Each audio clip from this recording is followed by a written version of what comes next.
All right, all right, all right. I think we are live. I think we are going. So I'm gonna get right into it. Let me see if we can't um pull the chat. Maybe I want to see something. I want to see something really quick.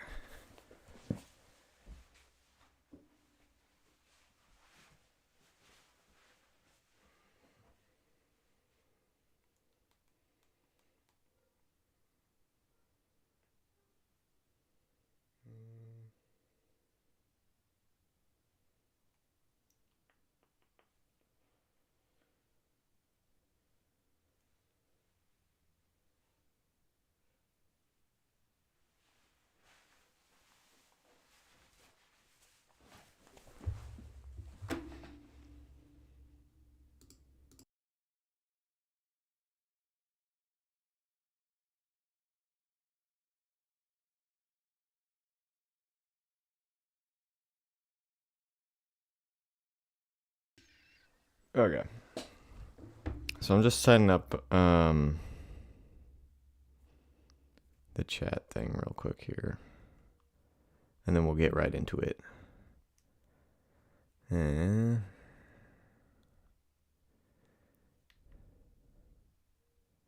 Okay, cool.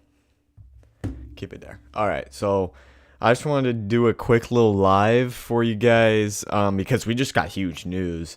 The NCAA is actually going to be playing. The NCAA is going to be paying college players, and this is huge. This is huge. Not only for college football but for all sports. I think it's going to be mostly just Division 1, which makes sense.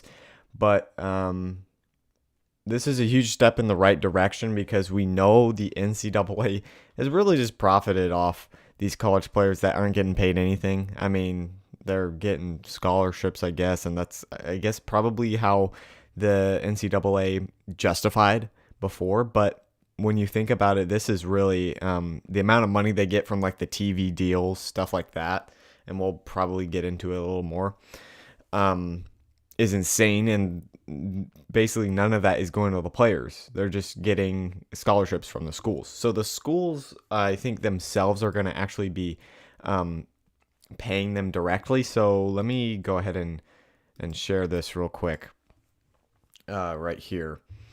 I'll make sure we got that. But as you can see from the headline, this is actually from ESPN, but I'm on the Bleacher Report website right now. NCAA Power 5 conferences to allow schools to pay players directly after settlement. So basically there's this huge lawsuit, basically. And the NCAA basically has been forced. Their hand has been forced, and they gotta actually start paying players now for, it's gotten really messy too with the whole NIL thing.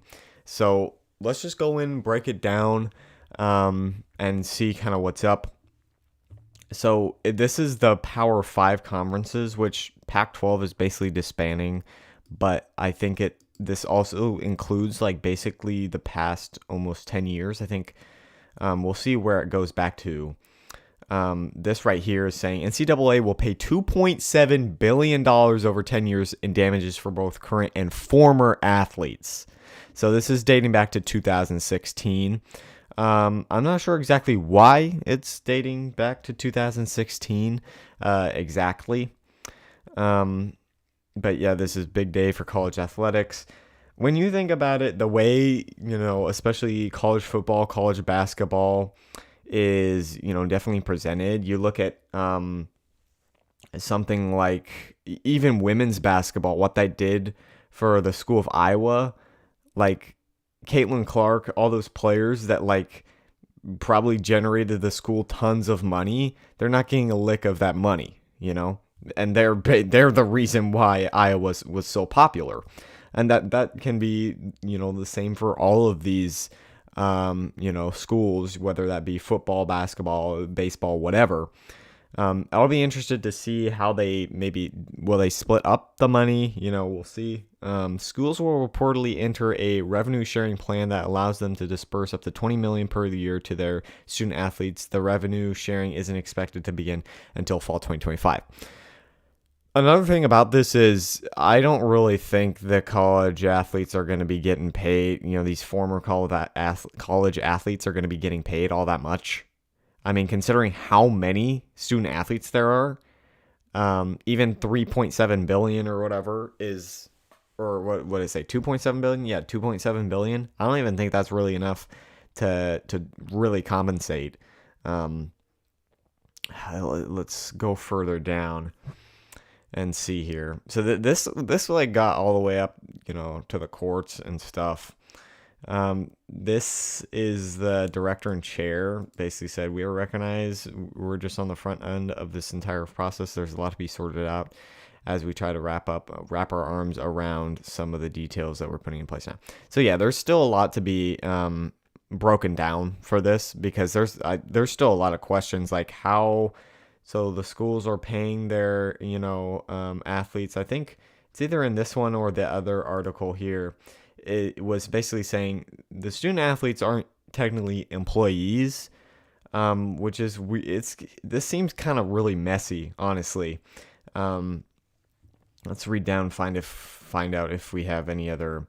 So the paying is basically getting broken up between these different kind of divisions and stuff like that. Non-Division One conferences will have $34 million annually to cover the cost of the rest. So yeah, this is getting paid over 10 years. So we'll see. I feel like it's a lot of like we'll see type of stuff. All right, let's move on. This is massive step forward. Yeah, this is. I think it's very generally kind of breaking news, but overall, I think this is huge. This is huge for college football, for college athletics overall. I can kind of see the argument for both, though, because on one hand, yes, college football, college basketball, this is basically just minor leagues for the NFL and for the NBA. It really is. NBA, not as much anymore, I don't think, because so many players are getting drafted overseas now. We have that like G League Ignite thing. But especially for the NFL, this is like the only way players are getting drafted into the NFL. You got to go to college, and you got to go to college for, at least like 3 years to be drafted. So, they're becoming big stars, As I mentioned with Caitlin Clark, you got these Heisman winners where the schools are definitely profiting off of them. And you see like later as well with, I think, isn't it like after the players leave the college and then they can get paid for basically fans buying their jerseys or something like that.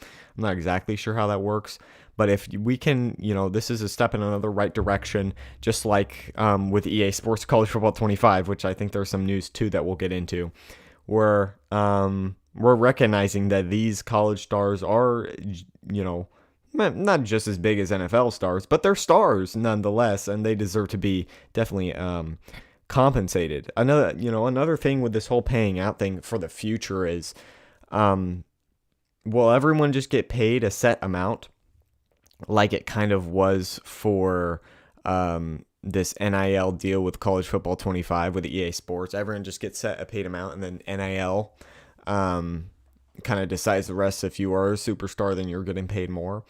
Another thing with that is like NIL is really messy, as we've seen. It's, involved a lot of lawsuits and stuff. Who was it? Jaden Rashada, I think. He came out and I think he's suing the Florida for kind of mishandling his NIL stuff. Yeah, very messy NIL kind of things going on. With the stuff. Also, yeah, I'm going all over the place. This is me just being live when it's live and I don't have a script or nothing. This is me just jumping all over the place. My brain jumping all over the place. But basically, the two sides of this is, yeah, these guys are stars. They deserve to be paid because all these schools are benefiting so much from these players. The other side is they are student athletes. They should be focusing on the student part. That's what the NCAA has always said. That's what, colleges have always said. You're a student first, then you are the athlete. And, I think they use that a lot as a justification for not really paying these players, not really doing any of that. But when you think about it, it's something like 99, 97% of college athletes, they're not going to the professionals. So they're there to get an education. They're using sports as a scholarship to pursue their higher education. But again, if they are, it's really tricky because is every student going to get paid now the same rate? Because if so, that would just be huge. Even if you're a bench warmer on the freaking, I don't know, do we have cricket here? Something like, something like that. If you're getting paid just as much as, like Ollie Gordon for Oklahoma State, who's going to be a superstar this year, or, just as much as Caitlin Clark probably would have. Something like that. Yeah, they still got a lot to figure out. I don't know if did this really say, like, when this will go into effect?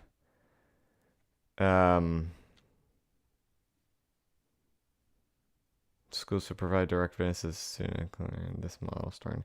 So it looks like it's probably going to start in 2025, 2026, which makes sense. They got to really, here, let me share this over real quick. 2025, 2026, they got a lot to figure out as well. But let me know what you guys think. Is this a win? Is this a good thing, first of all? And how do you think the college's NCAA is going to figure all this out? For a point a little bit for college basketball, since everyone was going one and done, and then they had this kind of G League thing going, there's a bit of a scare like, oh no, college basketball is going to be kind of irrelevant. But I think it's still relevant as ever because, it's not, especially for college athletics, it's not, it's obvious there's some player focus, obviously, and it's fun to have some player focus. But I think for a lot of it, and the NCAA is probably a contributor to this, it's a lot more focused. The fans are a lot more focused on the team rather than the player, because the player is going to be there for 4 or 5 years max, So will this change that a little bit? Are we heading into more of a player-driven college athletics type of deal? And how kind of sustainable is that for college athletics, considering this is just a stepping stone to the professionals? Once you get to the professionals, obviously, they're going to be there for a while, and, that's a thing. They're professionals. They're getting paid. That's a job. For this, it doesn't really seem like this is you are now an employee of the school. You are just getting money because we're getting money, basically. So let's move on to the EA Sports College Football 25 payouts for schools revealed. I just saw this. I haven't really read over it yet, but I want to go over it and see. So here we go. EA Sports is paying colleges based on a tier system using AP pool finishes in the last 10 years. Wow. Okay, so this is actually really cool to see how much, look at the difference. Tier 4, is this, whoops. Is this 9,000? Or 9, yeah. Point, I don't know exactly how much it is. Let's see if we can read more. But look at the difference. 9 versus 99 in tier. So let's take a look at the tiers in a second. read over this really quick. They probably did it like, hey, you finish in the top, 10, 5 out of, or whatever, 3 out of the 5 years, or 5 out of 10 years, you're tier 2, or something like that.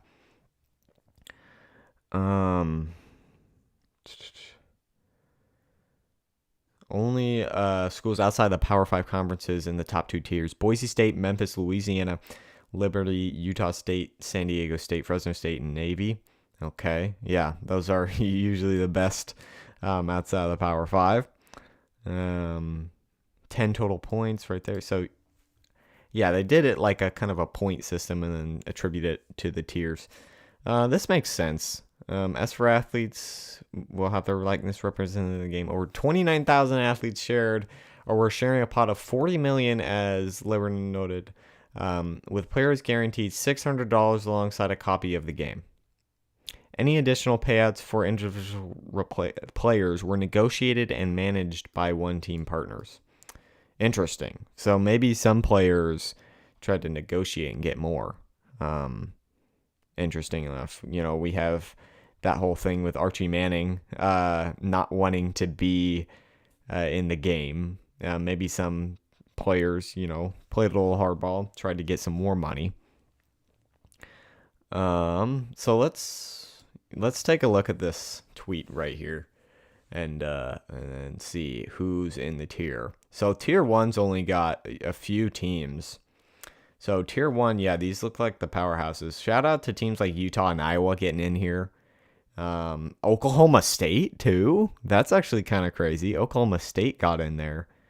Yeah, Alabama, Ohio State, Clemson, Notre Dame. Yeah, these are the big dogs. Oregon, Penn State. But Oklahoma State kind of surprises me. And that's kind of fun because I just did a video kind of about Oklahoma State too. That's kind of cool. Tier 2. A lot of USC just made it out of they're just outside the tier 1. Any other kind of surprises? TCU, I could have seen them up there in tier 1. They have some off years here and there. Same with Washington, same with Louisville. Michigan State's kind of fallen down. Florida State actually kind of surprises me. Texas kind of surprises me, considering they've been on a very good trajectory, probably about the last 5 years or so. Baylor, interesting. Any big surprises, USF this year? Louisiana is number 2. That's cool. Yeah, they've been pretty consistent up there. And then the rest of these schools too. Cool. Very interesting. Texas is broke. Yeah, Texas and LSU. That kind of surprises me. Like, look at the difference right there. 59,000 versus 99, basically 100 grand. Although, is this like 99 mil? No. Yeah, I don't know. Yeah, 99,000 probably. Yeah. I was supposed to say 99 million is crazy. No way. I'm actually interested to see how well this college game sells. It probably won't. It might sell as much as Madden if they push it alongside Madden too. And it's been gone for a while. This is like kind of an event game, and if this does really well, I hope this shows these sports games that if you take the time and energy, you can go out and make a really good game and people will actually buy it and care about it. Again, though, people just buy the new game every year because they just want the roster updates. Again, sports games should really just have like a live service thing where you just pay for a little, maybe pay like, like $20 a year for the roster update and some new stuff. Like, you don't need to be paying $60, $70 every single year for the same Madden game, for the same 2K game. Like, for me, like, I did that a lot. But now, no, not really. I got this Xbox here to just play the college game. Just play College Football 25. But it came along with, like, the Game Pass stuff. So I gotta check out MLB. MLB, I think, is one of the better games. I'm not, super, into all of that, but I'm definitely gonna be spending a lot of time on the College Football 25 because I've waited so long for it. I've expressed it before. It's it's exciting. So let's see. Do I have anything else? Make sure to go check out my video. That I just did. It was on the 2011 season. I'm proud of it. I think it's pretty good. It's similar to the 2014 one. Man, like it's just like a 6 minute video. These guys that put out like 30-minute hour videos that are like well edited and in depth, insane. Like, people complain about the release, schedule of YouTubers or whatever. And I'm like, I get it now. Like, man, it kind of takes a lot out of you. It takes kind of a lot of work sometimes. Oh yeah, so I tried posting this edit on YouTube and it was blocked. I used the leaked Lil Uzi Vert and Playboi Carti song, and apparently Lil Uzi Vert has it blocked. I was able to get on Twitter, so make sure to go to my Twitter at member _ CFW. Check it out. But basically, what do you think is getting paid the most this year? We got Travis Hunter, if they were to get paid.